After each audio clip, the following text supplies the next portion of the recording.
Hello friends, स्वागत है साथियों आप सभी का समाधान फॉर यू यूट्यूब चैनल पर। तो फ्रेंड्स, हम यहाँ पर एसएससी और रेलवे जो है एग्ज़ाम से संबंधित साइंस के बारे में पढ़ने वाले हैं कि क्वेश्चन रेलवे के अभी एग्ज़ाम होने वाले हैं, जिसमें प्रीवियस ईयर क्वेश्चन के लिए हम साइंस का पोर्शन कवर कर रहे हैं, जिसमें फिजिक्स, केमिस्ट्री और बायोलॉजी आपको देखने मिलेंगे। तो बेहतरीन क्वेश्चन है, एग्ज़ाम के क्वेश्चन है फ्रेंड्स, प्रीवियस ईयर क्वेश्चन है, जो कि आपके आगामी एग्ज़ाम के लिए बहुत ही हेल्पफुल होने वाले हैं। रिपीट होते रहते हैं क्वेश्चन, रिवाइज होते रहते हैं, तो आप बिल्कुल निश्चिंत रहिए और अपनी पढ़ाई जारी रखें। तो चलिए स्टार्ट करते हैं इस बेहतरीन सेशन को। देखिए, यहाँ पहला क्वेश्चन है, एक लंबे धारावाही चालक तार पर विचार कीजिए।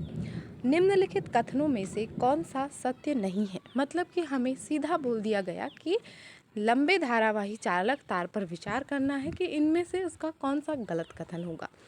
तो यहाँ दिया गया है, हम चुंबकीय क्षेत्र की दिशा निर्धारित करने के लिए फ्लेमिंग के वाम हस्त नियम का उपयोग कर सकते हैं। तो यह कथन एक लंबे धारावाही चालक के लिए अगर हम देखें तो ये गलत सिद्ध होता है। तो ऑप्शन यहाँ पर 4 इस क्वेश्चन का बिल्कुल राइट आंसर दे दिया गया है। हम चुंबकीय क्षेत्र की दिशा निर्धारित करने के लिए फ्लेमिंग के वाम हस्त नियम का उपयोग नहीं करेंगे, यहाँ कर सकते हैं बोला है, तो ये गलत कथन है। तो ऑप्शन 4 राइट आंसर होगा। देखेंगे अगला क्वेश्चन। खालिस्तान में मृत ऊतक होते हैं। नारियल की छाल, संतरे के छिलके, केले के छिलके, अमरूद के छिलके। तो नारियल की छाल में मृत ऊतक होते हैं। ऑप्शन जो है फर्स्ट इसका राइट आंसर यहाँ पर दिया गया है। नारियल की छाल में मृत ऊतक होते हैं। अगला क्वेश्चन,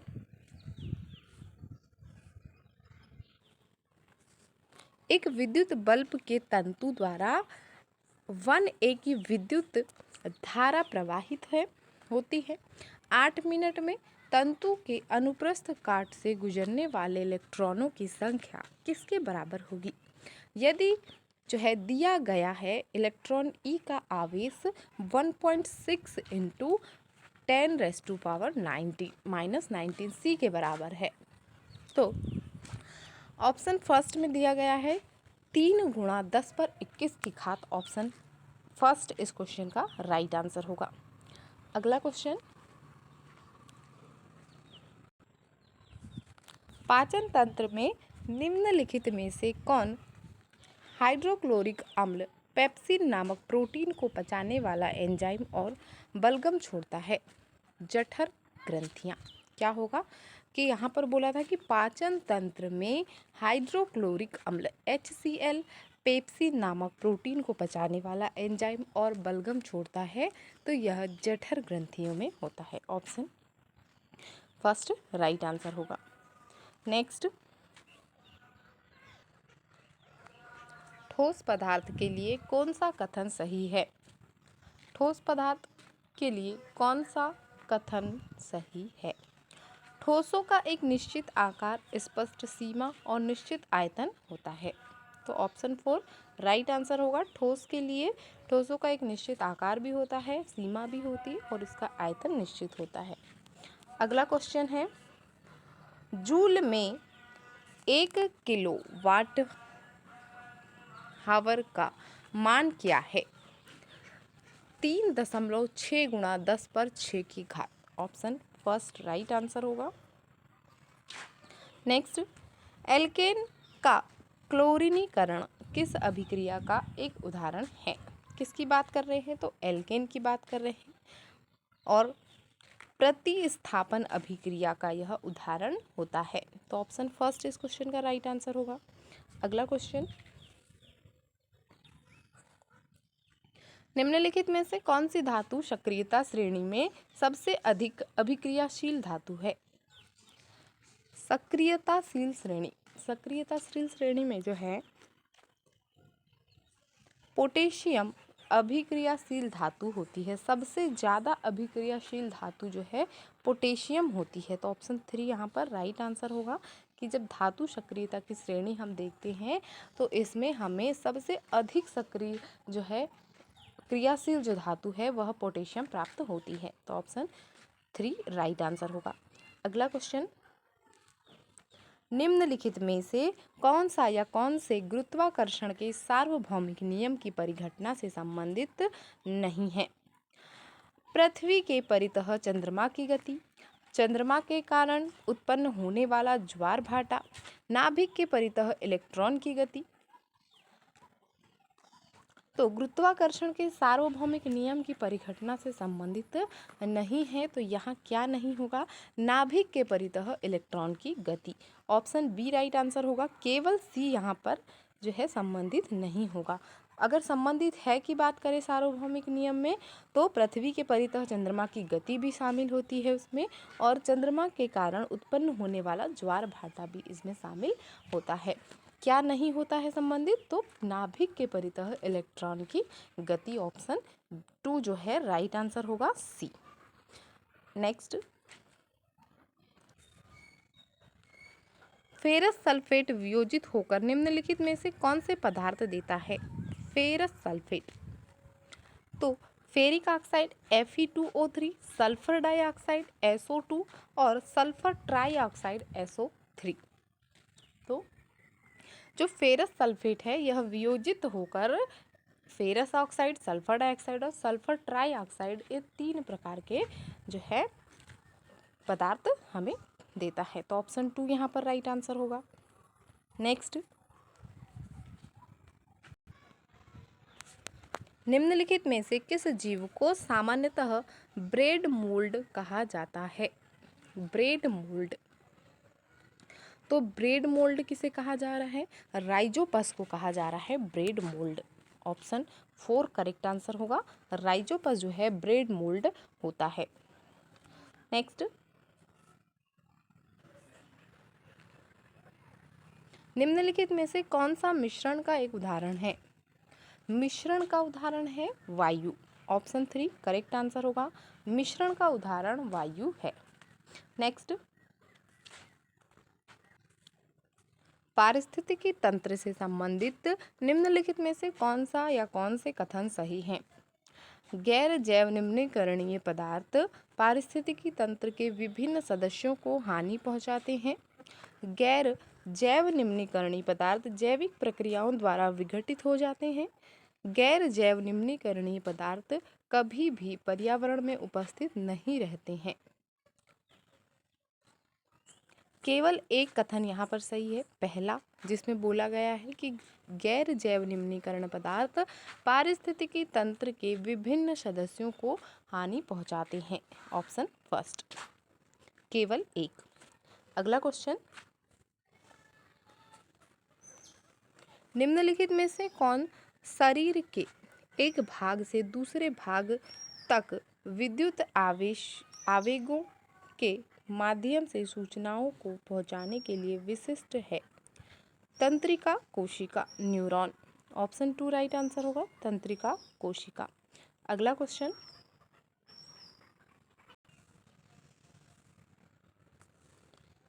ऊतक पौधों को कठोर एवं मजबूत बनाता है तथा पौधों के भागों को मजबूती प्रदान करता है। तो ऐसे कौन से ऊतक होते हैं जिनका ये कार्य होता है कि वह पौधों को कठोर बना रहे हैं और मजबूत बना रहे हैं और पौधों के भाग को मजबूती भी प्रदान करते हैं? तो स्क्लेरेनकाइमा, ऑप्शन 2 यहाँ पर दिया गया है, स्क्लेरेनकाइमा राइट आंसर होगा। अगला क्वेश्चन, पारिस्थितिकी तंत्र से संबंधित निम्नलिखित में से कौन सा या कौन से कथन सही हैं? सही कथन की बात की गई है।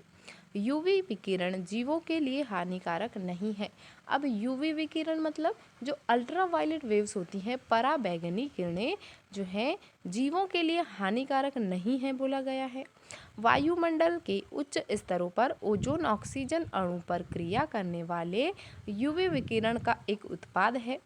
वायुमंडल में ओजोन की मात्रा 1980 में तीव्रता से घटने लगी।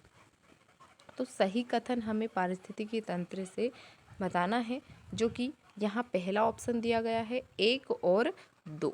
1 और 2 मतलब यूवी विकिरण जो है जीवों के लिए हानिकारक नहीं है, और वायुमंडल के उच्च स्तरों पर ओजोन ऑक्सीकरण ऑक्सीजन अणु पर क्रिया करने वाली यूवी विकिरण का एक उत्पाद है। तो एक और जो 3 है, ऑप्शन 3 यहाँ पर राइट आंसर होगा कि वायुमंडल में ओजोन की मात्रा 1980 में तीव्रता से घटने लगी। 1 और 3 यहाँ पर राइट आंसर दिया गया है फ्रेंड्स, पहला और तीसरा। यहाँ पर हमने आपको जो है पहला और दूसरा करवा दिया, सॉरी यहाँ पहला और तीसरा होगा, ठीक है, तो आप इसे सही कर लीजिए। यूवी विकिरण जीवों के लिए हानिकारक नहीं और वायुमंडल में ओजोन की मात्रा 1980 में तीव्रता से घटने लगी। तो ये फर्स्ट और थर्ड जो है इसका राइट आंसर ऑप्शन ए होगा। नेक्स्ट, निम्नलिखित में से किस एक के अलावा सभी लैंगिक परिपक्वता के संकेत हैं? तो आंखों का रंग नीला होना यह जो है लैंगिक परिपक्वता के संकेत नहीं है। ऑप्शन फर्स्ट राइट आंसर होगा। तो कौन से हैं लैंगिक परिपक्वता के संकेत? तो स्तन या लिंग का आकार या आकृति बढ़ना, बालों के विकास में विभिन्न पैटर्न, लड़कियों का लगभग इसी समय मासिक धर्म का शुरू होना लैंगिक परिपक्वता या सेक्सुअल म्यूचुरेशन के संकेत होते हैं। ऑप्शन फर्स्ट आंखों का रंग नीला होना यह इसका उत्तर नहीं होगा। अगला क्वेश्चन, गुरुत्वाकर्षण बल के तहत किसी वस्तु के मुक्त पतन के बारे में निम्नलिखित में से कौन सा कथन सही है? किसी वस्तु द्वारा अनुभव किया जाने वाला त्वरण उस वस्तु के द्रव्यमान पर निर्भर करता है। तो ऑप्शन थर्ड इसका राइट आंसर होगा। नेक्स्ट,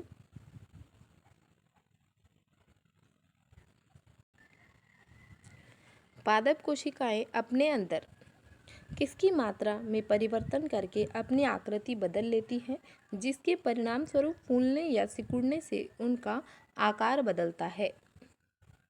तो पादप कोशिकाएं अपने अंदर जल की मात्रा में परिवर्तन करके अपनी आकृति बदल लेती हैं, जिसके परिणाम स्वरूप फूलने या सिकुड़ने में से उनका आकार बदलता है। तो ऑप्शन 4 राइट आंसर होगा। नेक्स्ट, मेंडल ने मटर के पौधों के साथ अपने प्रयोग में निम्नलिखित में से कौन से प्रमुख लक्षण पाए थे?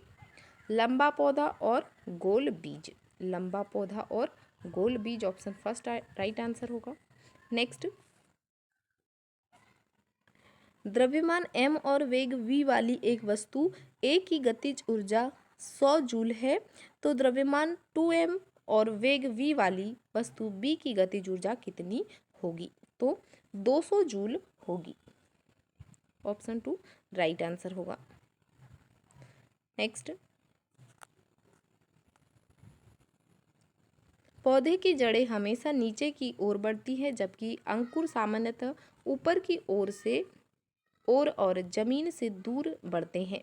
टहनियाँ और जड़ों की ऊपर और नीचे की ओर होने वाली वृद्धि को निम्नलिखित में से किस रूप में जाना जाता है? तो गुरुत्वानुवर्तन ऑप्शन 4 राइट आंसर होगा। नेक्स्ट, क्रमशः CH3COCH3 और C2H5OH यौगिकों के लिए सही IUPAC नाम का चयन कीजिए। तो क्या दिए गए, कौन से यौगिक दिए हैं? CH3COCH3 और C2H5OH। तो इसे प्रोपेनॉन और एथेनॉल कहा जाता है। जो CH3COCH3 है उसे प्रोपेनॉन और C2H5OH को एथेनॉल कहा जाता है। ऑप्शन 4 राइट आंसर होगा।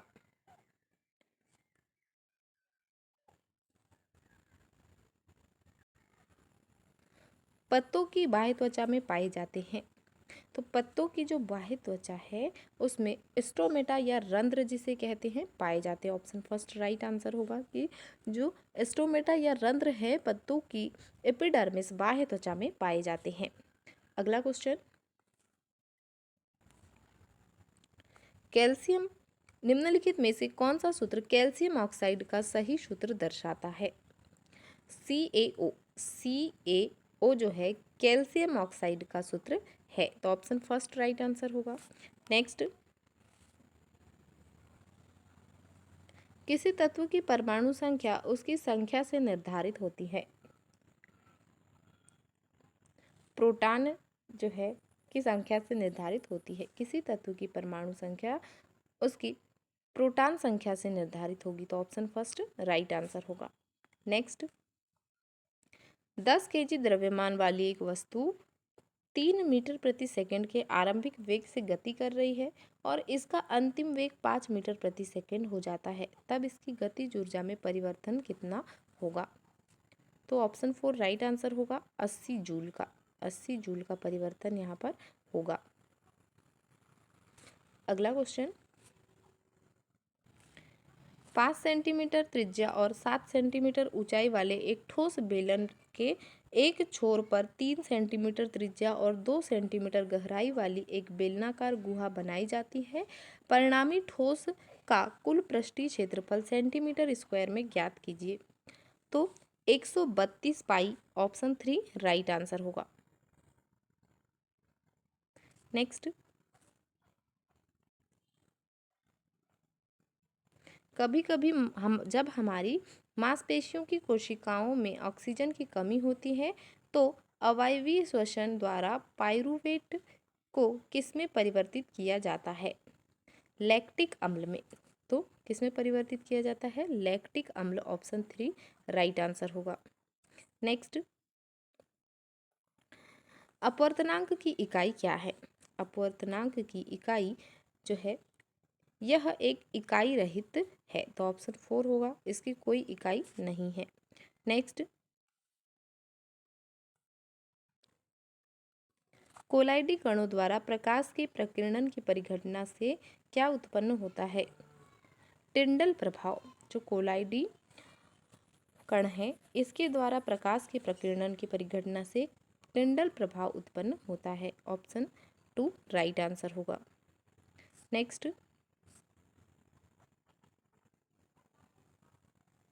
फास्फोरस परमाणु की परमाणु संख्या क्या है?